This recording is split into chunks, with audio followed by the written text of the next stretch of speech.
Losers don't get invited to Christmas, my dad declared about my 18-year-old son, right after mocking the backup medical school he'd been accepted to. This is honestly just embarrassing, his cousin chimed in. I didn't argue. I didn't raise my voice. Instead, I responded with action. The next day, my parents were blowing up my phone in a full-blown panic. It all started with the wine. Not drinking it, at least not yet. I mean the bottle my son proudly held up as he walked into the kitchen. His smile so bright, you'd think he'd just been awarded a Nobel Prize for most thoughtful holiday gift. Got the last one at the third store, he said, cheeks pink from the cold. It's Grandpa's second favorite.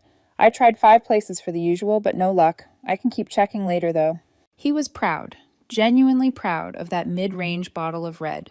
It probably cost him more in gas than it did at the register. But of course, this wasn't really about wine.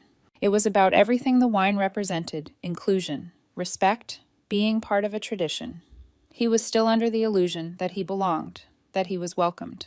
I had just ended a phone call. My hands were still flat on the counter, steadying me. I hadn't moved. Not really. I just stood there while his voice floated over to me, light, easy, as though nothing had happened. But something had happened. Something inside me had cracked open during that call, a feeling I hadn't allowed myself in years, rage.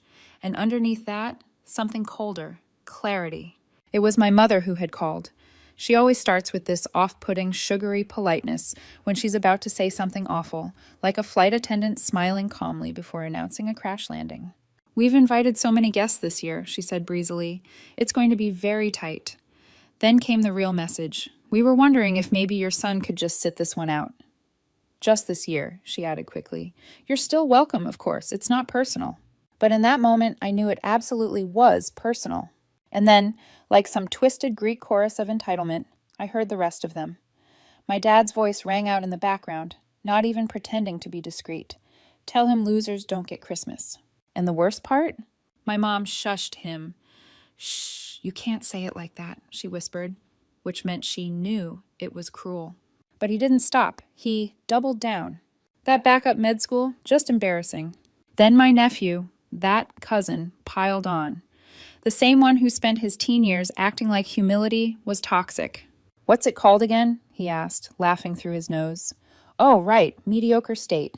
Do they even have cadavers? Or just plastic skeletons? I wish I could say I ended the call with grace, but I didn't. I just hit the red button and stood there like I'd been unplugged. It wasn't just the cruelty of their words, it was the ease with which they said them. Like it was a running joke they'd been telling behind our backs for who knows how long. And the most heartbreaking part? My son hadn't heard a thing. He was still in the living room, carefully wrapping a small box in cheap paper, a gift he'd picked out just for my mom. I think it was her favorite tea, the kind he'd ordered online 2 weeks ago, just to make sure it arrived on time. His face lit up as he told me about it. They were almost out of this, too, he said. Funny how stuff disappears around Christmas, huh? I nodded. Maybe I blinked. I honestly don't remember. Because what do you say to a kid who still believes that effort earns you love? I didn't say anything. Not then that evening. I did what most emotionally destabilized mothers do when they've just realized their parents are quietly horrible. I doom-scrolled, and that's when I saw it, a meme posted by my nephew. The golden boy, the one who goes to that law school with the cult of prestige and a tuition price tag that could buy a small island. The meme showed a toy doctor set one of those plastic kits for toddlers. Caption read, "Graduates from Crestwell Med, like I diagnose you with vibes, I wish I were making that up." There were comments, too, from his friends, other polished, overgroomed prep school clones. Not a real school, pretty sure you can apply there with a library card and a dream. I think my dentist went there. That explains a lot. Fake school, fake degrees, fake doctors. And then I saw it. My dad had liked the post, not just seen it, not just scrolled past. He liked it. Thumb up, endorsed. I felt something slide out of place inside my chest. Not break, just shift. My son. Still didn't know he was in his room, probably writing a Christmas card in that neat handwriting he inherited from no one in this family. Probably saying something like, "Thank you for always believing in me." And I had no idea how I was going to tell him that they didn't even want him at the table, that they were laughing behind his back while he planned out his gift bags, that he had been disinvited, not because of some room shortage, not because of a head count, but because he hadn't picked a school with a name that stroked their egos. They called him a loser and somehow still expected me to show up, smile, pass the stuffing. I could feel the storm building behind my ribs, and no, I didn't shout. But I did take action the next day. They were the ones calling me in a panic. I used to think student debt was the dumbest decision I'd ever made. Then I found out I'd been sending money every month to the same people who called my son a loser behind his back. But we'll get there to understand what happened last Christmas. You first need to understand what kind of family I come from. We didn't just believe in education, we believed in prestige.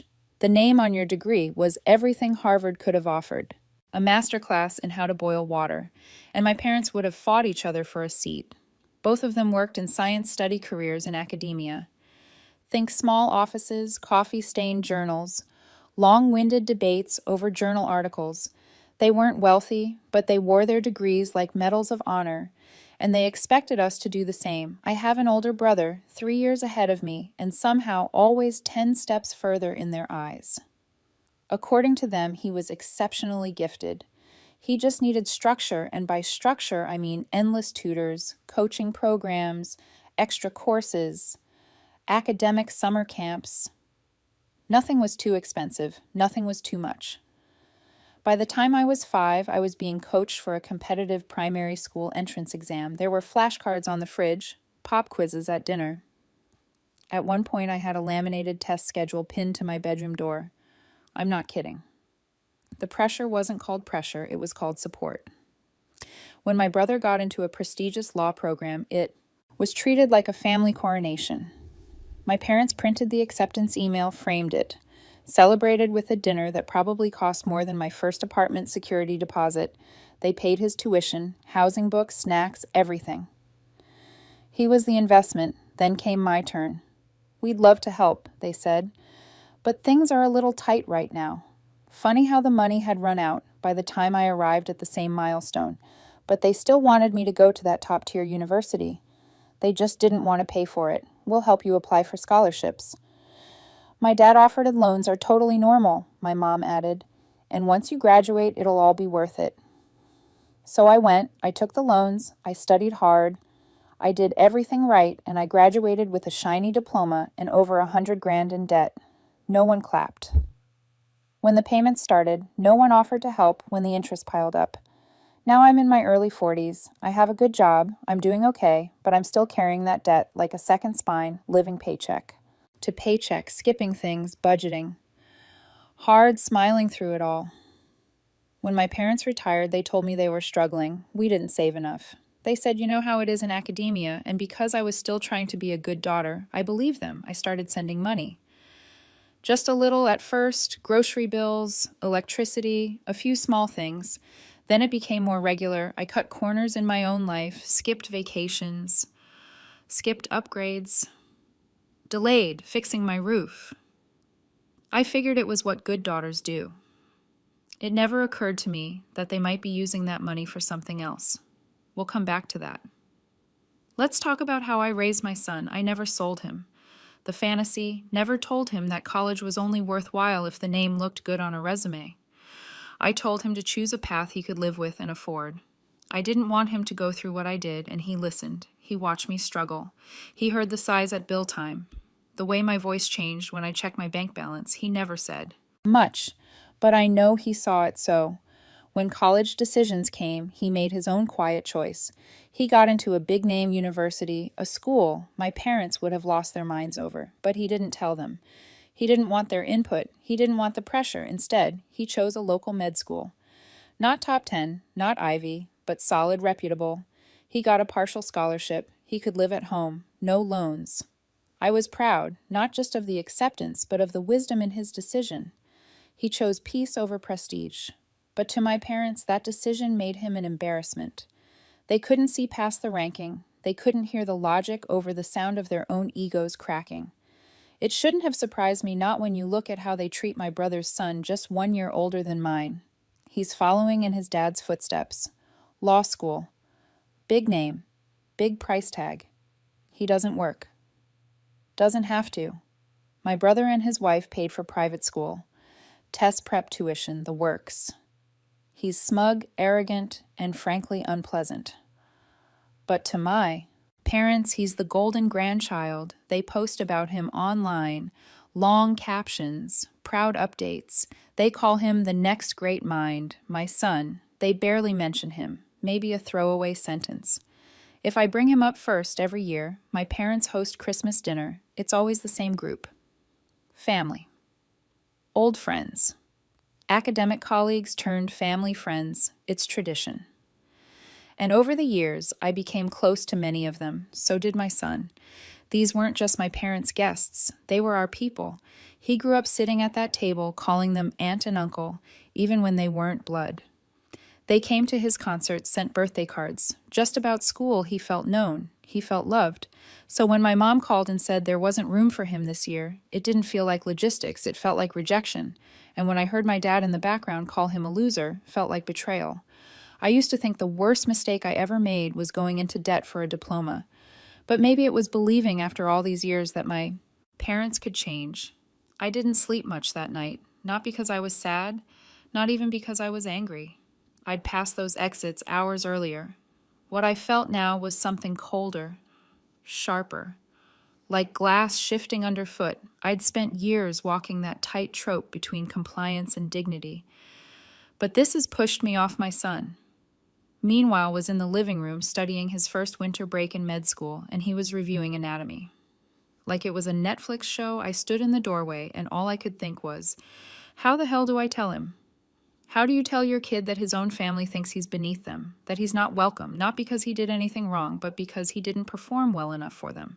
I sat down across from him. I need to talk to you, I said, about Christmas. He blinked, pen still poised in his hand. I told him everything. The phone call, the voices in the background, the laughter, the words, the meme-like cruelty.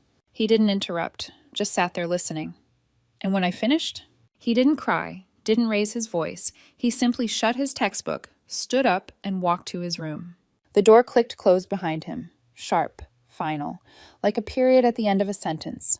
That was it. No, it's okay. No, I don't care. Just silence.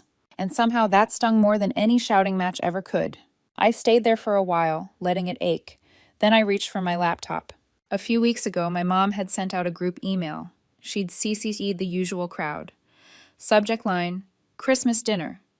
Please confirm allergies. One guest was vegan, another had a hazelnut allergy, someone else was gluten-free. I scanned the list again. 18 names. I recognized each one. Half of them were people I'd always called aunt and uncle, even though we weren't blood. The others were longtime friends of the family. They'd known me since my teens. They liked my son. They sent him books when he was small, $10 Starbucks gift cards for his birthdays. They weren't my parents' people. They were ours. So I picked up the phone. No speeches, no campaigning, just call after call. Hey, just letting you know we won't be coming this year. They uninvited my son. They said there wasn't room, but there are already 18 confirmed guests. You do the math. Some reacted with shock. Others went quiet. One person even swore. And then came that same pause every single time. That beat of breath when someone realizes they're about to be forced to choose. And most of them did. They chose us. By Christmas Eve, 13 of the 18 had reached out. Subtle RSVPs. We'll be there. We don't agree with this. Your son is family. Some offered apologies, some didn't. I wasn't looking for groveling, only honesty. Even my brother's wife texted me separately. I didn't know they said that. I'm so sorry. I'll come to your place instead. Just don't tell Mark yet. Mark, my brother, wasn't invited. Neither was his son. I told myself this wasn't about revenge. It was about fairness. Christmas morning, I woke up early. Not from joy or excitement, but because, as it turns out, vengeance takes a surprising amount of preparation. I roasted, I basted, I folded napkins with a level of spite origami never intended. My son stayed mostly quiet throughout the day. He offered to help, but I waved him off. I think he understood. I needed this more than he did. By 5 p.m., the house was buzzing. The table strained under the weight of food. The lights glowed warmly. The tree sparkled as if it knew the whole story. People showed up bearing wine, gifts, and hugs that lingered just a little longer than usual. They told my son they were proud of him. That med school, any med school, was something to celebrate. They reminded him of his third-grade science fair volcano, The one with the exploding lava and the oversized safety goggles. They made him laugh. They made him feel seen. And then my phone rang. I glanced at the caller ID. Of course. I stepped out onto the porch to answer. Cold air. Stillness. My hands still slick from carving the turkey. What did you do? She barked. No greeting, no pleasantries. Just pure rage. What the hell did you say to them? To who? I asked, calm and steady. Everyone, she hissed. We made dinner for 18 people. 2 showed up, and one of them was your brother. Sounds like a peaceful evening, I said. Plenty of leftovers. This isn't funny, Carolyn. No, it's not. Did you tell them we uninvited him? You did uninvite him. That's not how we meant it. You said there wasn't space. There wasn't, she snapped. Not for a loser, right? I cut in. Not for someone who picked a school that wouldn't make your friends jealous. Dramatically, not angrily. Just. Finally back inside, the room was loud and warm. Someone had pulled out a board game. Someone else was refilling wine. My son was on the couch, laughing with a woman who used to babysit him. He looked okay. He looked all right, and for the first time in a long time. So did I. I didn't raise my voice. I didn't throw a tantrum. But I made damn sure they heard me anyway, by the time the last guest left and I finished scrubbing gravy off the stovetop. The house was quiet again, but it wasn't the same kind of quiet as before. Something had shifted permanently. My son was upstairs. I could hear him pacing. Maybe on the phone, maybe not. He hadn't said much all night. He'd smiled. Eat and thanked everyone, but underneath it, I could see the wound not bleeding anymore, but still open. I stood at the sink, hands damp, and stared at the window. Then I reached for my phone, opened my banking app, and clicked into the recurring transfer I'd been sending to my parents every month. You know what's funny? I didn't even blink. I just hit cancel. No ceremony, no final message, just done. I used to think I was being a good daughter. They were retired. I wasn't rich, but I was stable, and they said their pensions didn't stretch far. So I helped quietly, steadily. It wasn't much, but enough to keep their bills covered. But now if they could afford to humiliate my son, they didn't need my help. Not financially, not emotionally, not at all, and I meant it. 3 days later. I got the notification. My mom had posted something in the wider family group chat, not the private one, for birthdays and photos, but the big one. The look how functional we are. Chat with extended family, second cousins, and people who think every forwarded prayer counts as intimacy. The post was short, a cropped picture of her mostly empty dinner table, and this caption, "Some people don't understand what it means to ruin Christmas. I hope they're proud of themselves." No names, just venom. I stared at it for a while, then set my phone down, made myself tea, and came back. 10 minutes later. There were already replies, a few question marks.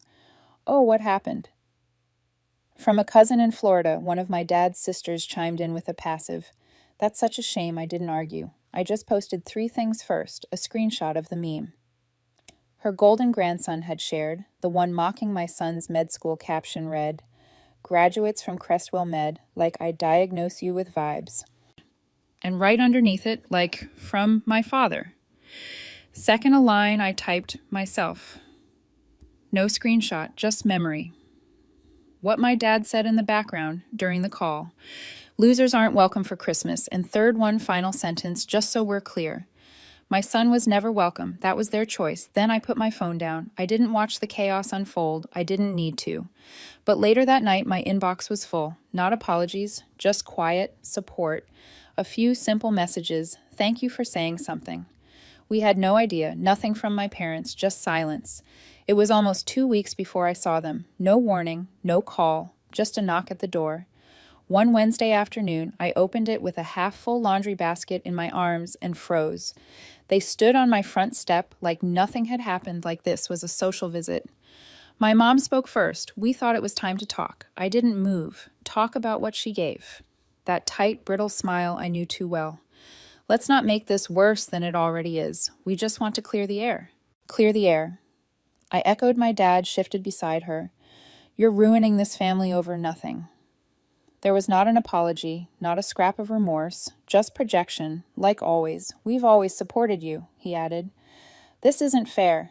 I set the laundry basket down slowly.